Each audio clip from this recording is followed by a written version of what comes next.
In the 1950s, scale models were morphing from all wood to all plastic. Some kit makers started right away with plastic, such as Revell and Aurora. Some switched directly from wood to plastic. Monogram kits that contain plastic details are in ever-increasing mounts until they finally became all plastic. This 1/72nd scale bought Corsair is an example of this process.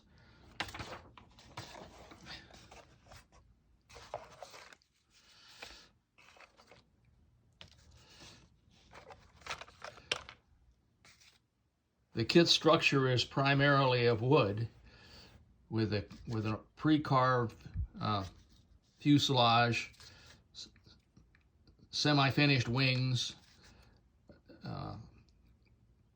cut out tail surfaces, but it had a lot of plastic details that made it possible for the airplane to carry rockets, have detailed landing gear, etc. I've owned this particular kit since I was in high school in the 1950s. I started it there, and then I went away to college, and then I went into the Army, and then I went to work. And many years later, when my parents died and I was cleaning out the house, I found it, and I picked it up again and have maintained it ever since. So if I successfully complete this build, it will be the longest kit build I've ever done. I'm guessing it's about 66 years. If I don't hurry, it'll be 67. As you can see, I just started the kit. I installed the radial engine and the cowl and the little tail section. I have yet to fare the fuselage into the cowl, and it still needs to be cleaned up along the edges here as shown here in this first step. I fared the cowl into the front of the balsa wood fuselage. The next step is to deal with one of the unique features of the Vought Corsair, and that's inverted gull wings.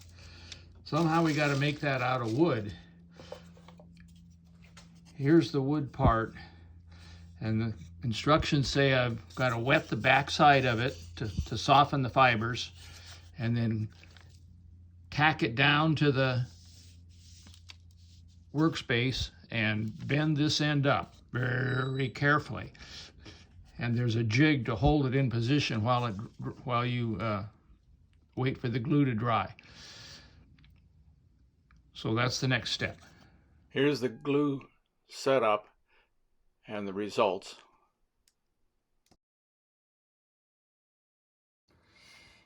Well, we seem to have been able to pull this trick off pretty well. I'm surprised, as usual, but I've done this before on other Monogram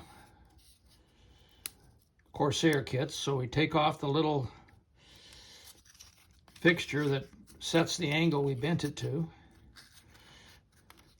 And now we've got to make the square pegs fit the round holes to install the wings. It all seems to fit together as advertised.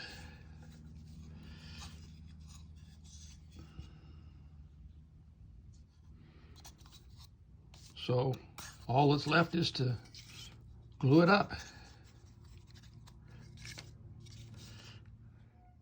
The wing leading edge completion came up 2 cannons short. So we're going to have to do something to fix that, because I've looked everywhere and I can't find the part. Here it is, assembled and puttied and ready to paint. I paint it first with sanding sealer. This is probably a good time to start painting the plastic details. Well, we've replaced the missing cannons with the standard pins used as machine guns or cannons. I've primed the airplane with several coats of Mr. Surfacer, but if you look at it closely, you can see that the wood grain still is not filled, and I think I could use a whole can of Mr. Surfacer and it still wouldn't be filled. So I'm not going to try and disguise that it's a wood model and go too much farther with it. It actually is possible to completely fill a balsa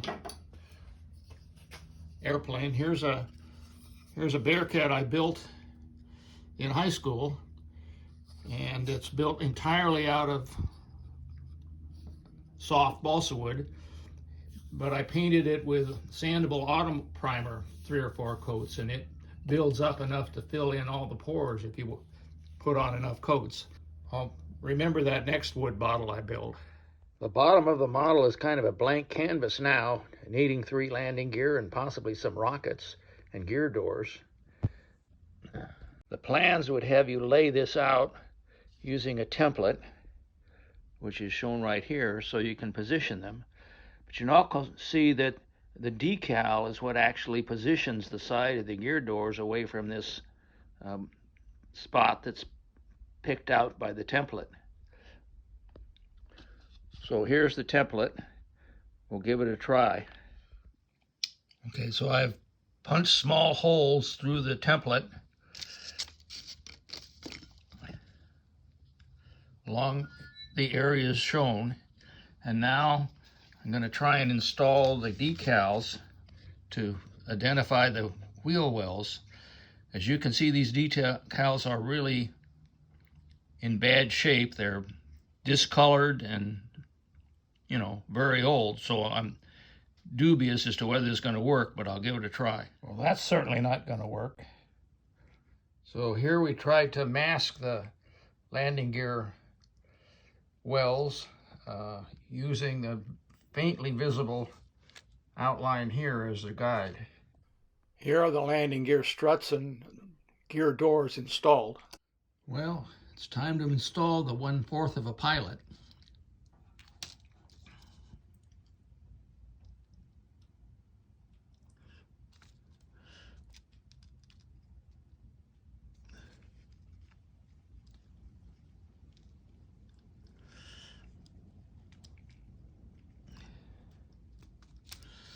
There he is.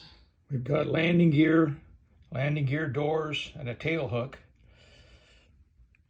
About all that needs to be done to the bottom is add rockets. Do we really want rockets? I guess so. Let's keep going. The Corsair is built. Obviously it doesn't have any decals because the decals are so old they're just not going to work. I tried to buy aftermarket decals. I found some after considerable searching that were available, but when I went to check out, the price was $6.95 for the decals and $37 and change for shipping. I'm sorry, I just couldn't swallow that. I may search further for aftermarket details later, or I may try to copy the decals if I can get access to a laser printer. But for the purposes of this video, the build is over. Since the model isn't finished, my longest build ever is still ongoing. I may publish a superseding video showing the decal installation if it should occur.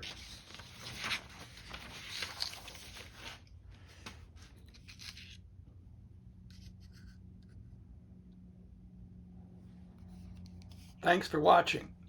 If you liked this video, please consider giving me a thumbs up and subscribe to my channel.